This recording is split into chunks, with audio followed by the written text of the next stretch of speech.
Poisson distribution.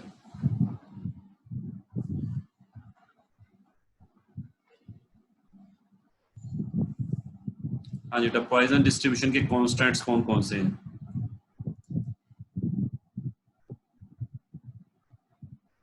हाँ जी बेटा, देखो, एक तो बेटा सबसे पहला कांस्टेंट है मीन, जिसको हम किससे कैलकुलेट करते हैं? एनपी से। दूसरा कांस्टेंट है बेटा स्टैंडर्ड डेविएशन। स्टैंडर्ड डेविएशन का फॉर्मूला ये है, पॉइजन डिस्ट्रीब्यूशन में बेटा ये फॉर्मूला है एनपी रूट, जबकि बाइनोमियल डिस्ट्रीब्यूशन में क्या होता था? एनपी क्यू, एनपी क्यू का स्क्वायर रूट। इसमें बेटा एनपी का स्क्वायर रूट है। और तीसरी बात बेटा वेरिएंस। वेरिएंस वेरिएंस क्या होता है? स्टैंडर्ड डेविएशन का स्क्वायर। तो रूट एम का स्क्वायर बेटा करेंगे, रूट एम का स्क्वायर करेंगे तो एम आ जाएगा। इसका मतलब बेटा ये हुआ, पॉइजन डिस्ट्रीब्यूशन के अंदर मीन की वैल्यू और वेरिएंस की वैल्यू, हाँ जी बेटा, सेम है। पॉइजन डिस्ट्रीब्यूशन के अंदर, in Poisson distribution mean is always equal to variance. ये ध्यान रखना, मीन और वेरिएंस हमेशा इक्वल होते हैं पॉइजन डिस्ट्रीब्यूशन में।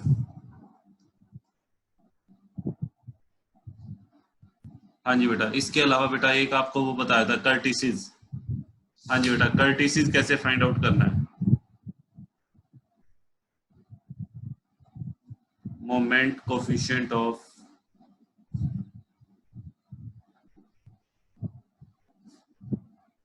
कर्टिसिस। हाँ जी बेटा, कर्टिसिस के लिए मैंने आपको बताया था बीटा 2 निकाल लेंगे। बीटा 2 का बेटा पॉइजन डिस्ट्रीब्यूशन में बिल्कुल इजी फॉर्मूला है 3 + 1/m। बाइनोमियल डिस्ट्रीब्यूशन में तो बेटा थोड़ा बड़ा फॉर्मूला था, इसमें है 3 + 1/m। बाइनोमियल में आई थिंक ये था ऊपर 1 - 6pq, 3 + 1 - 6pq अपॉन npq। यहाँ पे बेटा बिल्कुल इजी फॉर्मूला है 3 + 1/m।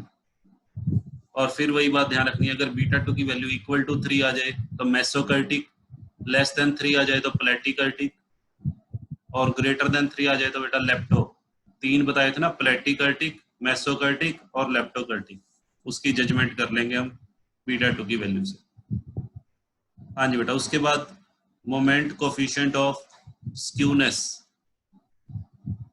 हाँ जी बेटा, स्क्यूनेस के लिए हम क्या निकालते हैं?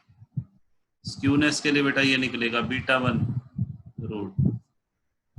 स्क्यूनेस का बेटा फॉर्मूला ये है 1/, हाँ जी बेटा, स्क्यूनेस का बेटा फॉर्मूला ये है 1/√m। देखो कैसे करेंगे सम इसका। हाँ जी बेटा,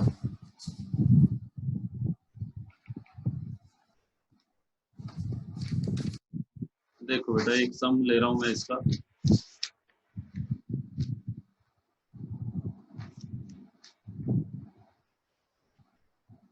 हाँ जी बेटा, ये सम है the probability of A defective bolt. एक बेटा डिफेक्टिव बोल्ट की प्रोबेबिलिटी दी हुई है 3%। डिफेक्टिव बोल्ट, उसकी प्रोबेबिलिटी है 3%। और number of bolt in A packet, हाँ, नंबर ऑफ बोल्ट बेटा है 50। और आपको क्या कहता है? कहता है मीन निकाल के दिखाओ। हाँ जी बेटा, एम निकालना है। एम की वैल्यू बताओ क्या होगी?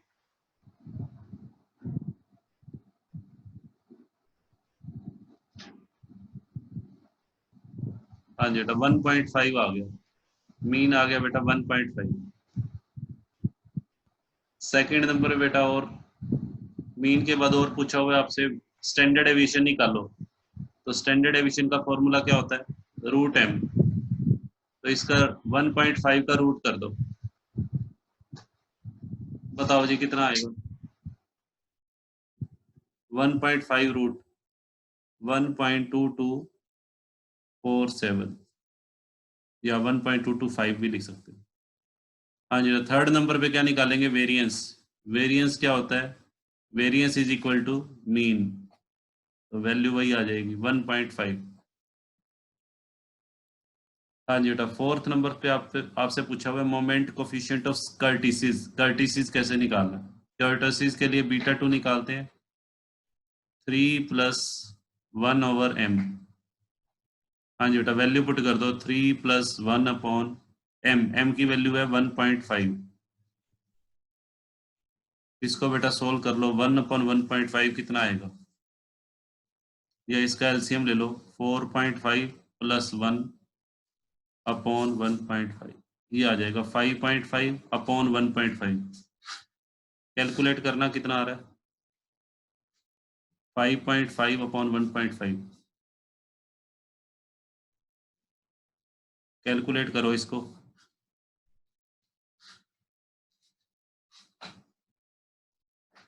ये आ जाएगा 3.67। हाँ जी, और लास्ट आपसे ये पूछ सकता है कोफिशिएंट ऑफ स्क्यूनेस। स्क्यूनेस का बीटा 1।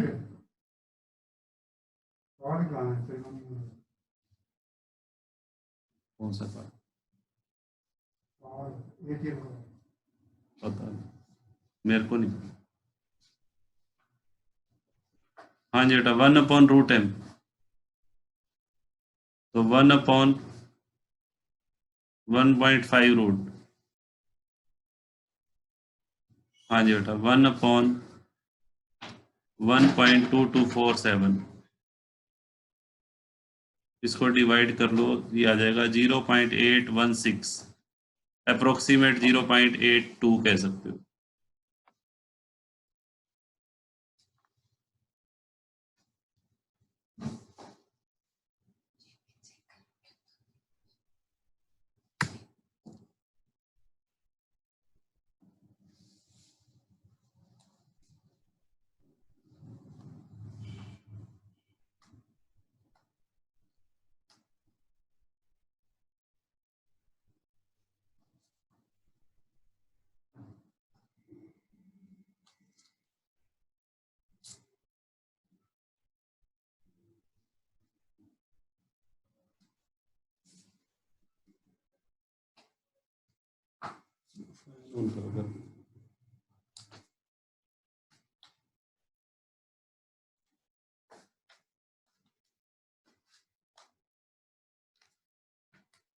नहीं है।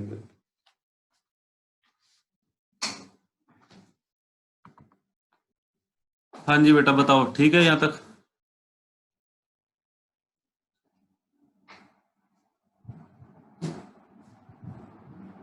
चलो, ये टाइप नंबर हमारी 15 होगी। हाँ जी बेटा, टाइप नंबर 16 पे आ जाओ। इस टाइप के बेटा एक दो सम मिलेंगे आपकी बुक में, वो देख लेना, कर लेना।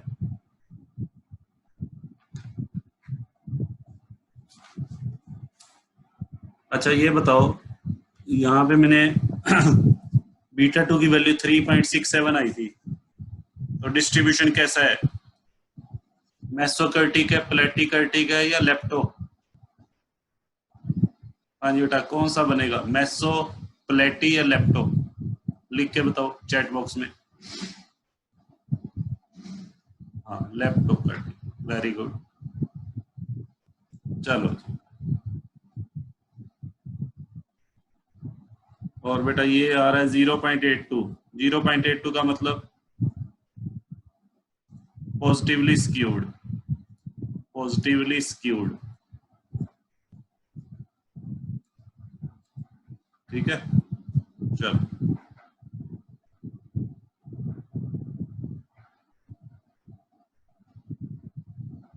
हाँ जी बेटा, आगे चलते हैं। Type number 16,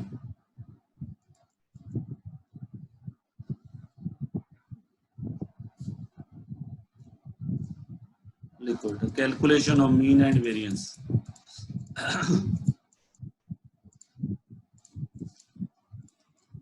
with the help of given relationship।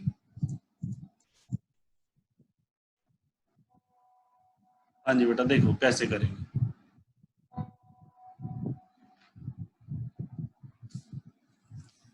हाँ जी बेटा, एक क्वेश्चन है, इधर देख लो बेटा। Probability of x is equal to 1 is equal to probability of x is equal to 2, ये गिवन है आपको। कहता है पॉइजन डिस्ट्रीब्यूशन के अंदर probability of x in Poisson distribution, ये लिखा होगा। और टू फाइंड बेटा क्या करना है, एक तो कहता है मीन की वैल्यू निकाल के दिखाओ और एक वेरिएंस। हाँ जी बेटा, देखो कैसे करेंगे।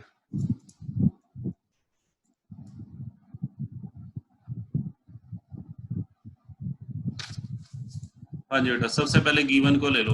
गिवन क्या है आपको, probability of x is equal to 1 is equal to probability of x is equal to 2। इसका बेटा फॉर्मूला लगाओ, e raise to power minus m, m raise to power r की वैल्यू ये है बेटा 1, r कह लो या x कह लो, एक ही बात। तो यहाँ फॉर्मूला लगाओ, e raise to power minus m raise to power r upon r। हाँ जी बेटा, अब देखो यहाँ बेटा कैंसिल क्या हो रहा है, देखो दोनों तरफ से क्या कैंसिल हो रहा है, ये कैंसिल हो जाएगा e raise to power minus m से, ठीक है। तो बचेगा क्या बेटा, एक ये भी कैंसिल हो रहा है, देखो ये m रेज टू पावर 1 है, ये m स्क्वायर है, तो m से बेटा m स्क्वायर m रह जाएगा। हाँ जी बेटा, तो क्या बचेगा, इधर तो बेटा बचेगा 1 अपॉन 1 फैक्टोरियल, इधर बचेगा m अपॉन 2 फैक्टोरियल का मतलब 2। तो क्रॉस मल्टीप्लाई करो बेटा, क्रॉस मल्टीप्लाई करके m की वैल्यू कितनी आ गई, m की वैल्यू 2, m 2 है तो वेरिएंस कितना होगा, वेरिएंस वेरिएंस भी किसके इक्वल होता है, मीन के इक्वल, तो वेरिएंस की वैल्यू भी हाँ जी बेटा 2 आ जाएगी। तो ये हमारे आंसर आ गए।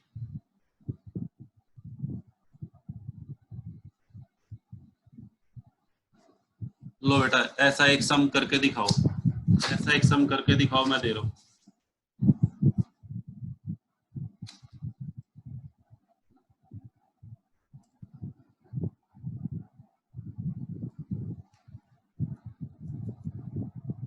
हाँ जी बेटा, ये सम है, probability of x is equal to 2 is equal to 9 times the probability of x is equal to 4 और plus 90 times probability of x is equal to 6। ये सम है, और कहता है मीन और वेरिएंस निकाल के दिखाओ। एक तो मीन निकालना है, एक वेरिएंस निकालना है, और भी पूछ सकता है आपसे, स्क्यूनेस निकाल के दिखाओ, कर्टिसिस निकाल के दिखाओ, वो भी पूछ, बट आप चलो ये दोनों निकाल के दिखाओ। हाँ जी बेटा, करो, इसको ट्राई करो।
हाँ जी बेटा, हुआ किसी का?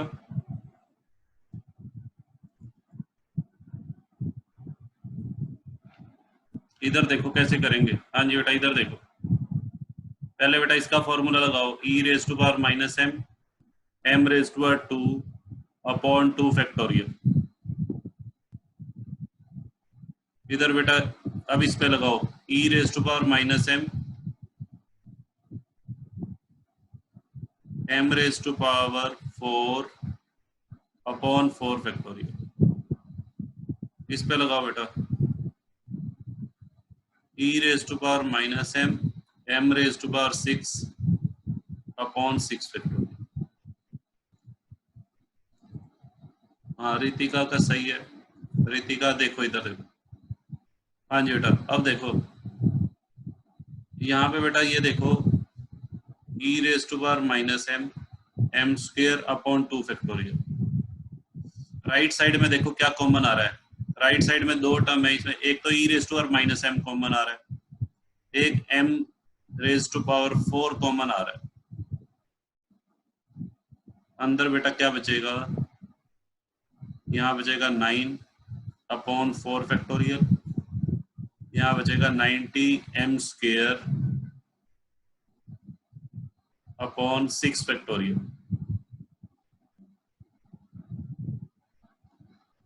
ये बेटा कैंसिल कर दो, e raise to power minus m से e raise to power minus m cancel, m square से m raise to power 4 cancel करोगे तो क्या बचेगा, एम स्क्वेयर बचेगा। हाँ जी बेटा, तो राइट साइड में क्या रह गया, राइट साइड में, लेफ्ट साइड में तो आ रहा है 1/2। हाँ जी बेटा, लेफ्ट साइड में आ जाएगा 1/2 और राइट साइड में बेटा क्या बचा, राइट साइड में बचा एम स्क्वेयर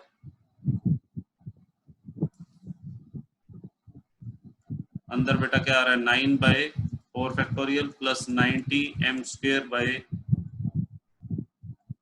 हाँ जी बेटा 6 फैक्टोरियल। हाँ जी बेटा ये आ गया। अब देखो कैसे करेंगे इसको आगे। ये तो हो गया 1/2, ये हो गया एम स्क्वेयर 9/24,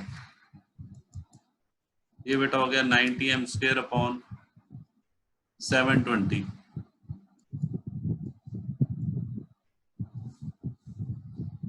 हाँ जी बेटा ये कैंसिल करो,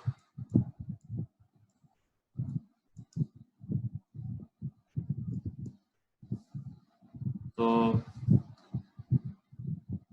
हाँ जी बेटा ये तो आ गया 1/2, इधर हो गया ये 3 m square by 8, m square को अंदर फिर से ले गया मैं, m raise to power 4 by 8। हाँ जी बेटा अब दोनों तरफ का एलसीएम ले लो, 8 एलसीएम आ रहा है, 8 एलसीएम लेंगे, ये इक्वेशन आ जाएगी। एलसीएम तो कैंसिल हो जाएगा, दोनों तरफ का एलसीएम ले लिया 8, जब दोनों तरफ का एलसीएम लेते हैं तो एलसीएम कैंसिल हो जाएगा। तो इक्वेशन बेटा क्या बची, m raise to power 4 plus 3 m square minus 4 is equal to 0। इसके बेटा फैक्टर बना लो 3 एम स्क्वेयर को, 3 एम स्क्वेयर को मैं ऐसे लिख सकता हूँ 4 m square minus m square, 3 m square बेटा ये जो टर्म थी इसके दो टुकड़े कर दो। अब बेटा क्या करेंगे, इन दोनों में क्या कॉमन आ रहा है, एम स्क्वेयर कॉमन आ रहा है, अंदर आ जाएगा एम स्क्वेयर प्लस 4। इन दोनों में क्या कॉमन आ रहा है, -1 एम स्क्वेयर प्लस 4। तो बेटा दो फैक्टर बन गए, एक एम स्क्वेयर प्लस 4 और एक बेटा हो गया एम स्क्वेयर -1। तो इधर एक बार बेटा इसको 0 के इक्वल रख दो और एक बार इसको 0 के इक्वल रख दो।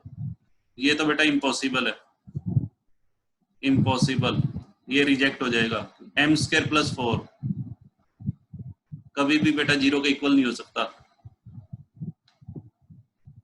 एलसीएम वाला 8 कैसे कट हुआ सर, सचिन चुप कह रहे बेटा, जब दोनों तरफ का एलसीएम लेते हैं बीच में इक्वल का साइन है ना, इक्वल का जब साइन हो तो दोनों तरफ का एलसीएम लेंगे। आप ऐसे करो, लेफ्ट साइड का एलसीएम ले लो सिर्फ और फिर क्रॉस मल्टीप्लाई कर दो, वो भी सही है। दोनों तरफ का एलसीएम बेटा जब लेते हैं, जब बीच में इक्वल टू का साइन हो। चलो हाँ जी बेटा, तो ये कितना हो गया, ये इक्वेशन आ गई m square is equal to 1, और स्क्वायर हटाएंगे तो बेटा एम की दो वैल्यू आएंगी प्लस माइनस 1, बट ओनली 1 लेंगे क्योंकि नेगेटिव वैल्यू तो हो नहीं सकती, मीन की वैल्यू, एम की वैल्यू बेटा ये ले, आंसर 1 आएगा, और जब मीन 1 है तो वेरिएंस भी 1 हो जाएगा, ये रिजेक्ट हो जाएगा ये इक्वेशन, इससे m square is equal to -4 आएगा, आयोटा में आंसर आ जाएगा इसका। अगर मैं इसको सोल्व करूंगा, m square is equal to -4, और जिन्होंने मैथ्स पढ़ा हुआ है, किसी भी नंबर का स्क्वायर, किसी भी रियल नंबर का स्क्वायर कभी भी नेगेटिव नहीं हो सकता। कोई भी नंबर हो, अगर मैं उसका स्क्वायर करूं तो क्या कभी नेगेटिव आ सकता है? रियल नंबर का स्क्वायर नहीं आ सकता, तो ये बेटा रिजेक्ट हो जाएगा, यहाँ लिख देना इम्पॉसिबल। ठीक है, आंसर ही आ जाए।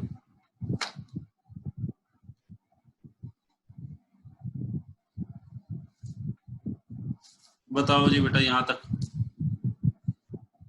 तक बताओ, किसी को डाउट है तो।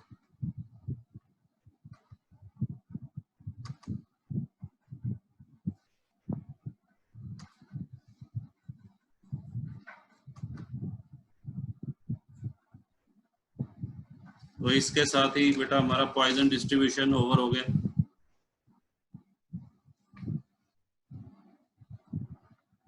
ये लाइट तो चलेगी, सुनो।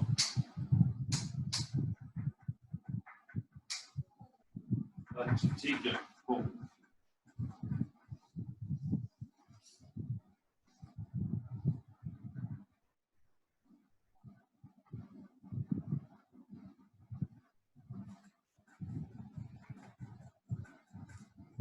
अच्छा एक चीज बेटा ध्यान रखना, जैसे पॉइजन डिस्ट्रीब्यूशन में तो मीन और वेरिएंस क्या होते हैं? पॉइजन डिस्ट्रीब्यूशन में मीन और वेरिएंस क्या होते हैं अभी बताया, इक्वल होते हैं। बाइनोमियल डिस्ट्रीब्यूशन में, in binomial distribution variance is always less than mean. Binomial distribution में वेरिएंस हमेशा मीन से छोटा होता है। देखो कैसे, जैसे मान लो बेटा n की वैल्यू 10 है, और p बेटा मैं ले रहा हूं, कुछ भी ले लो आप, 3/4 ले लो, q की वैल्यू बेटा 1/4। बाइनोमियल डिस्ट्रीब्यूशन का मीन निकालना जरा, मीन का फॉर्मूला क्या बताया था? np। तो 10 को 3/4 से मल्टीप्लाई करो तो कितना आएगा बताओ?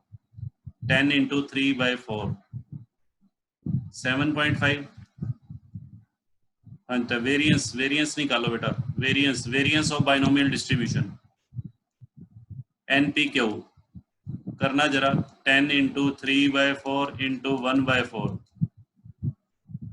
इनको बेटा करो जरा के 30/16, 30/16 कितना आएगा? 30/16 करना बेटा, कितना आ रहा है? सोल्व करो जी इसको, 1.875। अब जरा मुझे बताओ, ये 1.875 आया है और मीन कितना था? 7.5। कौन सा छोटा है दोनों में? छोटा बेटा वेरिएंस छोटा है या मीन छोटा है? वेरिएंस छोटा है, वेरी, तो ये हमेशा छोटा मिलेगा, वेरिएंस हमेशा मीन से छोटा आएगा, ध्यान रखना। चलो जी, ये रिलेशन याद रखना है, ये रिलेशन बाइनोमियल के लिए है। और पॉइजन के लिए बेटा क्या बताया? पॉइजन के लिए क्या बताया था? Equal, variance is equal to mean. चलो हाँ जी बेटा,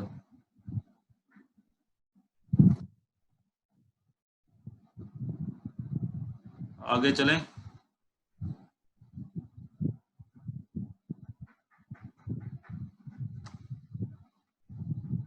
चलो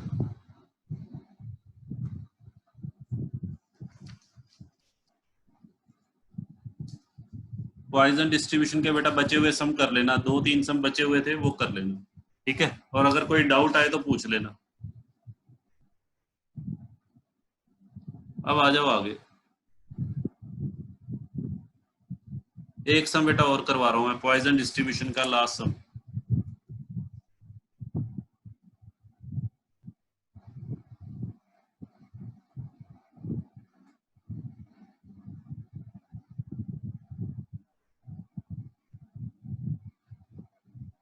हाँ जी बेटा, ये दिया हुआ है expected frequency of R is equal to 3 is 2 by 3 times the expected frequency of R is equal to 4. Find mean and variance, mean and standard deviation. हाँ जी बेटा, देखो कैसे करेंगे। इधर देखो बेटा, एक्सपेक्टेड फ्रीक्वेंसी का मतलब क्या होता है, n कैपिटल N, फिर बेटा e raise to power minus m raise to power 3/3 और 2/3 टाइम्स, फिर एक्सपेक्टेड फ्रीक्वेंसी का मतलब capital N e raise to power minus m raise to power 4/4 factorial. हाँ जी बेटा, देखो क्या क्या कैंसिल हो रहा है बताओ यहाँ पे। हाँ जी बेटा, कैपिटल N से एक तो बेटा ये कैंसिल हो गया, कैपिटल N से कैपिटल N, ठीक है, ये भी कैंसिल हो रहा है। e raise to power minus m से m रेज टू पावर 3 से ये कैंसिल हो जाएगा m। हाँ जी, वेरी गुड, रितिका ने आंसर भी निकाल दिया, वेरी गुड। तो ये बेटा हो गया 1/3 फैक्टोरियल को लिख लो 6, और ये बेटा हो गया 2, ऊपर बच गया 2 और एक m बच गया, और नीचे बेटा 3 इंटू 4 फैक्टोरियल की वैल्यू बनती है 24। ये भी बेटा कैंसिल कर दो, 6 से 24,